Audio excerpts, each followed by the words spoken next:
আমি আজকে আপনাদের সাথে শেয়ার করব আমার ডিজিটাল মার্কেটিংয়ের জার্নি শুরু করা। আমি কবে থেকে কিভাবে ডিজিটাল মার্কেটিং জার্নিটা শুরু করি।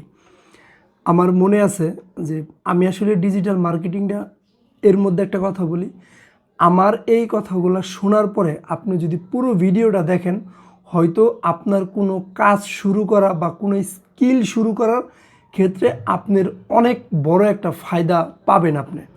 হয়তো আপনি আমার এই প্রসেসে যদি শুরু করেন তাহলে আপনার অনেকটাই বেনিফিট হবে।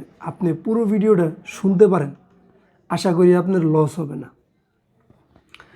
আমার মনে আছে যখন ফেসবুক অ্যাডের মধ্যে ওই প্রমোট বুস্টিং এইগুলো ছিল, আমি 2018-তে শুরু করছিলাম। তো তখন আসলে উঠতি বয়স, মাত্র এইচএসসি পরীক্ষা দেই, ঠিক আছে, এইচএসসি পরীক্ষা দিছি, ঘোরাফেরা দুষ্টামি ফাইজলামি।